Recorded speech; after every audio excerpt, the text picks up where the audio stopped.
આજરોજ સત્તાધાર તીર્થધામની અંદર પરમ પૂજ્ય પૂર્વ મહંત જીવરાજ બાપુ પહેલા શામજી બાપુ એમની પુણ્યતિથિ છે. એ 43 વર્ષ પૂર્ણ થયા છે. પૂજ્ય બાપુની પુણ્યતિથિ નિમિત્તે પૂજ્ય વલ્કુ બાપુ, ચલાળાથી પૂજ્ય બા, પૂજ્ય શેરનાથ બાપુ અને અન્ય સેંકડો સંતો સાથે ધર્મ ભાવના સાથે સંકળાયેલા ધર્મપ્રેમી ભાઈઓ બહેનો બધા ઉપસ્થિત રહ્યા છે. આ પ્રસંગની સાથે સાથે મંદિરના જીર્ણોદ્ધારની શિલા પણ રાખવામાં આવી છે. મંદિરનું કામ જે છે રાજસ્થાનમાં સંગે મરમર પથ્થરમાં તૈયાર કરવામાં આવ્યું છે અને એ તૈયાર પથ્થર બધા જે છે નકશીકામ કરીને અહીંયા લાવવામાં આવે છે અને ટૂંક સમયની અંદર આ બધા મંદિરો જે છે ઊભા થઈ જશે. આ જીર્ણોદ્ધાર થશે પછી પૂજ્ય બાપુ જીવરાજ બાપુનો ભંડારો પણ કરવામાં આવશે. આ પ્રસંગે દેહાણ જગ્યાના મહંતો બધા પધારેલા. દેહાણ જગ્યામાં આપા ગીગાની ગુરુ ગાદી જે છે એ ચલાળા છે. ચલાળાથી પૂજ્ય બાપુ પણ પધારેલા અને બારીકાઈથી બધું અવલોકન કર્યું, માર્ગદર્શન આપ્યું કેવી રીતે આ સંસ્થા પરંપરા પ્રમાણે ચાલે છે કે કેમ. એટલે સાધુ સંતોની સેવા આ સંસ્થાને કરવાનો ધ્યેય, આવ્યા ગયા અતિથિની સેવા કરવાનો ધ્યેય. અહીંયા હજારો ગાયો જે પાળવામાં આવે છે, ગાયો બરાબર પળી રહી છે.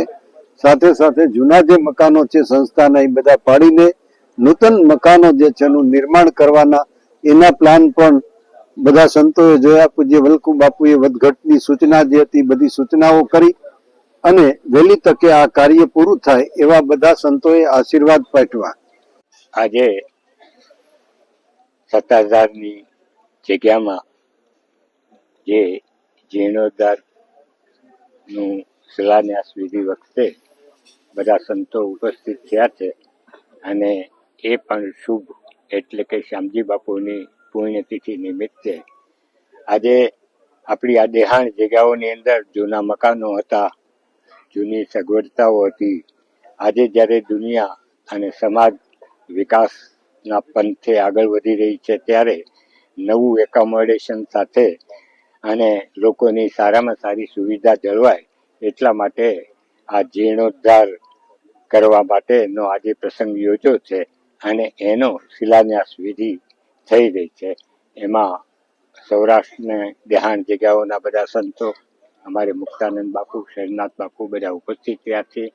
અત્યારે જે ગતિવિધિથી જે ધાર્મિક સ્થાનોનો વિકાસ થઈ રહ્યો છે એવી જ રીતે આપણી સત્તાધાર આપા ગીગાની જગ્યાનો પણ વિકાસ સાથે સાથે થવો જોઈએ અને એના રાહબર તરીકે, ભક્ત તરીકે અમારે વિજય બાપુ પૂરી જહેમત ઉઠાવી રહ્યા છે.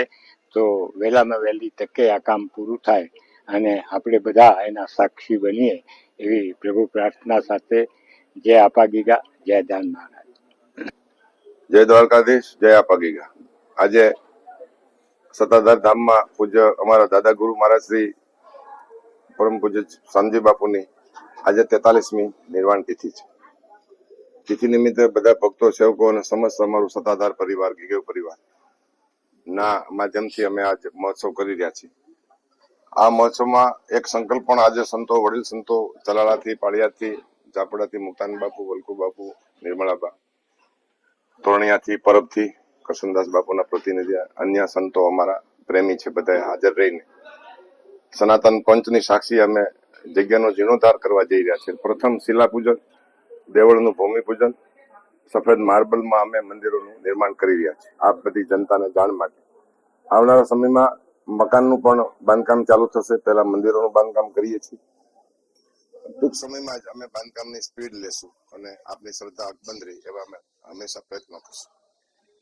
સત્તાધાર સમસ્ત સમાજ દરેક વર્ણ શ્રદ્ધાથી અને નિષ્ઠાથી જોડાયેલા છે.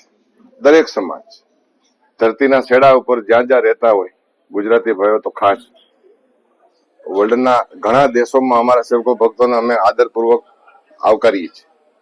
આપની શ્રદ્ધા આપના પૂર્વજોથી લઈને આગળની પેઢીઓથી લઈને અમારા ગીગા બાપુથી લઈને જીવરાજ બાપુ સુધી વર્તમાન સુધી આપ બધા મીડિયાના માધ્યમથી અને લિંકમાં છો અને કરંટમાં છો, આપ બધા જાણો છો.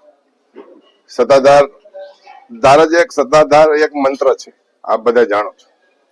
અમે એવી ભગવાનને પ્રાર્થના કરશું અમારા ગુરુ પીરોને કે આપની મનોકામના આજ સુધી બધાની પૂર્ણ થતી રહેશે, થશે.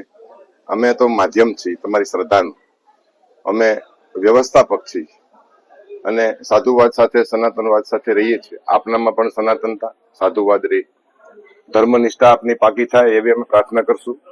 સત્તાધારના જીર્ણોદ્ધારની આજથી શુભ શરૂઆત થાય છે. બાપુનો 43મો નિર્વાણ દિવસ એ મહત્વનો હતો અમારા માટે અને આવનારા સમયમાં બધા ઉત્સવો, મહોત્સવો, વાર તહેવારો, બધા મનોરથો આપની શ્રદ્ધા સાથે, આપની સમર્પિતતા સાથે જળવાઈ રહે એવી અમે અભિગમથી આપની બધાની પ્રાર્થના અમે કરશું. જય આપા ગીગા, જય દાન મહારાજ, જય દ્વારકાધીશ.